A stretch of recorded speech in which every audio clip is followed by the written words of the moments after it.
That's the really interesting thing about talking about marketing fiction versus nonfiction. And we were talking about this a bit before we started recording, right? Like, what do we talk about from the book? Because we don't want to talk about plot points, because if somebody wants to go read it, we don't want to spoil anything. And so you lose some ability to like market the book, because ultimately what you're marketing is, hey, this is a really fun read. You're going to enjoy reading it. It's entertainment. Like, go get it. There isn't a blog post sized version of the ideas or the stories that you can talk about on a podcast the way you can with like a nonfiction book. For sure. And so a lot of fiction, it's really interesting talking to experts in the like fiction marketing world versus the nonfiction marketing, because nonfiction marketing is a lot about the build up to the release. It's building the email list. It's getting the podcast. It's using the credibility that got you the book deal to market the book and market your ideas and give people teasers of those ideas so that they go buy the full thing. But in fiction, it's a lot more like, no, you get the book out, you finish it, you get it in people's hands, people like it, and then they talk about it. And you try to accelerate how many people talk about it, and you try to like amplify people talking about it, how much they like it. But most of it starts once people can actually read the book. Yeah. And so that was a big adjustment for me, where it, certain people who I already knew and had a relationship with, like yourself, I could reach out to and say, hey, do you want to read this? Maybe talk about it for the podcast. But for like book review accounts or BookTube, Book Talk, like all of those, I can't really do anything until the book is out. Because even for an ARC, even for an advanced copy, they're getting those like every week, right? They're getting hundreds of pitches a week from people, especially self-published people who have written a book and want them to read it. And you'll be completely lost in that noise. But if I come to them in a few weeks or a couple months and the book has a couple hundred reviews on Amazon, is well liked, it's a much easier pitch. And then to your point, you publish a second, third, fourth, fifth book in the universe. The people who make it through to like books 2, 3, 4, they start talking about it more. People who heard about Husk maybe didn't pick it up. They hear about the second book, they hear about the third book, and then they suddenly go back and pick up the first one. And now you have a customer for like 4 products instead of 1 product. So it's this very different marketing game. But again, one that I like a lot better, because you're building this compounding thing over time that can turn to something really crazy once it gets going. For sure. It feels like Paul almost like approached his nonfiction book launch with a fiction model, like because like the long, slow, dumb fun, and that feels like it'll be way better for fiction. Like I know with Dune, it wasn't until Children of Dune that it really got picked up very seriously. So his third book, and that was one where people decided, because the cult following of Dune picked up over the next decade, when Children of Dune came out, it actually was the first hardcover science fiction book ever published. Which it brought the whole space up a huge level. But that was like 3 books later. And then now Dune has become this like mega fucking movement across the world, like 40 years later. Oh yeah. It's so sick. Well, and if you think about when you pick up a fiction book, it's almost never the first book in the series. And it's almost never the first novel by an author. Like Harry Potter, right? Most people in the US didn't find out about it until book 3. That was the first time it became big in the US. Or like Red Rising. Most people got into Red Rising in the last 2 or 3 years when it was already on book 5 or 6. The Will of the Many is maybe the one counterexample that a lot of us have gotten into. But in the first James year. is in 10 minutes. That's like, he's written a fuck ton of other books. I'm now almost done with like one of his earlier ones, and it's amazing as well. Yeah, exactly. He had a whole trilogy before this that was much less popular. And so it's a very common story in fiction that, you have to get a bunch of books out before you get that word of mouth critical mass going, that they all rise up. Dungeon Crawler Carl. Have you read this series? I haven't. I've gotten a lot of recs of it. Oh my God. It's so fun. I read all 7 in a month. Hell yeah. Because it's just wildly entertaining. But it didn't get really popular until the last year when the 7th book came out. So, it's kind of like this slow build thing, and you got to have the patience for it. Dude, this reminds me, in The Way of Kings, it's each of their books is so long.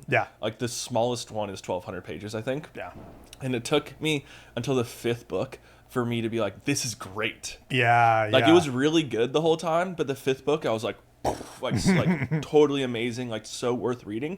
And it made me just realize how important friction is in society today, because anybody who I know that has made it to that 5th book, we can live in this universe and discuss crazy shit together. Shout out Chris Ho. And it's just super exciting and fun. And we can speak this language because we've built this trust up together. But if the majority of people are like, spending an hour a day just like doom scrolling, 70 different TikTok videos, they don't remember like any of them. Yeah. And it's like this, so much of the world is pushing towards frictionlessness, and that's just decreasing the value of anything. And really, it's like all on the other side of friction, especially around good ideas and big ideas and important ideas, which feels counterintuitive from like a marketing or growth perspective. But it just seems like if we can popularize ice baths, with all it is just starting your day with friction or increasing your friction, maybe there's some health benefits. You definitely get like a huge dopamine rush for sure. So that's a positive. But it's like, how can we get people to get like ice baths around ideas or about reading? Yeah, it's a good question. I mean, thankfully reading hasn't been dying the way I think some people were worried it was going to. It feels like the world is becoming very bimodal in the sense of we're either scrolling TikToks or listening to 3-hour podcast interviews, right? And you would think that in this hyperactive, short attention span world, there would be no place for 3-hour interviews, but like there is. They're only getting more popular. What's died is like the middle, the 20-minute interview. Like people almost just don't even want that anymore. The heavily edited NPR, like... Exactly. Yep. They want the 1-minute clip or the full 3-hour thing, right? And the clips have almost become lead gen, right? Like TBPN does a really good job of this, where they have all their clips on X throughout the day. But I'll listen to a lot of the TBPN 3-hour podcast because I know it's going to be pretty good, interesting material. For sure. And so it's interesting to see, some of these series do really well, right? Like the Cosmere, where 5 books, 1,200 pages each. That's a massive commitment. The Crawler books, it's 7 books, about 600 pages each. Like that's a big commitment. Like a lot of these actually do really well, and there's very little historic precedent for books of this scale, because if you think about like the canonical epic fantasy, it's Lord of the Rings. But the entire Lord of the Rings is shorter than one Way of Kings book. Yeah, for sure. It's really short, Like if when you split it out into the 3 books, they're like 300 pages each. Like Husk is longer than the Fellowship of the Ring, which is kind of ridiculous, right? So people's attention spans are both getting shorter and longer in this like weird splitting that makes me bullish on books and actually short on blogging. And this is where I differentiate. It makes me really bullish on like fiction books versus nonfiction. Like I think that we've already peaked past this kind of like personal development, James Clear, not that he's going to stop selling books, but like Tim Ferriss, like that whole world. I feel like that's almost like now past because you can get most of that in a 3-hour podcast. But if we're talking about like One Piece, like the amount of people who in the last 1.5 or 2 years have sat down and watched 1,000 episodes of One Piece and are so hyped on it, like it's massive, and it's just that's becoming more and more popular. Totally. And I think for a lot of ideas, fiction is a much better vehicle because after I finished Crypto Confidential and I was thinking about the next book I wanted to write, I started a draft of a book based on an article I wrote called Leaving the Church of Science. And the premise was basically how science and technology have basically become a religion that a lot of people have like chosen to put their faith in, and that has had good consequences for society, but also a lot of bad ones. And so it was basically making the argument that treating science like a faith is not necessarily a good thing. It's something we should be careful about. Or like pretty in vogue idea, nothing revolutionary. But in the process of outlining it, I was like, well, I think it would be a good book, and I think it would have readership, but it might be like a John Gray book, right? And I love John Gray. He's one of my favorite like living philosophers. And Straw Dogs is wonderful. New Leviathans is great. The Cat book, they're all really, really good. They're not popular. Like not many people read them. He's not much of a household name outside of like nerdy people who, like to read philosophy for fun. And so I started asking myself like, okay, could I take some of these ideas and put them into a package that is a lot more fun and a lot more widely accessible?